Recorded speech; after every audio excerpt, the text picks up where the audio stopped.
येथे महाराष्ट्र राज्य उच्च व तंत्र शिक्षण विभाग आणि महाराष्ट्र माहिती तंत्रज्ञान सहायता केंद्र यांच्या संयुक्त विद्यमाने आयोजित करिअर कट्टा उपक्रमांतर्गत झालेल्या डिजिटल आशय निर्मिती स्पर्धेत आष्टा येथील साईनाथ सुंझारराव पाटील यांनी राज्यस्तरावर प्रथम क्रमांक पटकावला। या उल्लेखनीय यशाबद्दल मुंबई येथे राज्याचे उच्च व तंत्र शिक्षण मंत्री उदय सामंत यांच्या हस्ते साईनाथ पाटील यांचा सन्मानचिन्ह आणि प्रमाणपत्र देऊन गौरव करण्यात आला। या स्पर्धेत राज्यभरातील हजारो विद्यार्थ्यांनी सहभाग घेतला होता। साईनाथ पाटील यांनी तयार केलेला डिजिटल आशय तांत्रिकदृष्ट्या प्रगत आणि सामाजिक संदेश देणारा असल्यामुळे परीक्षकांनी त्याला प्रथम क्रमांकासाठी निवडले।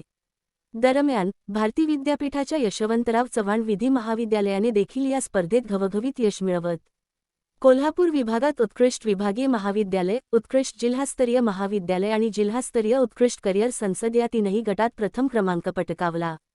साईनाथ पाटील हे आष्ट्याचे माजी नगराध्यक्ष तथा गटनेते झुंझारराव पाटील यांचे चिरंजीव असून त्यांच्या या यशामुळे आष्टा परिसरात सर्व स्तरातून त्यांचे अभिनंदन केले जात आहे। या यशासाठी त्यांना महाविद्यालयाचे प्राचार्य, प्राध्यापक तसेच कुटुंबियांचे मोलाचे मार्गदर्शन लाभले।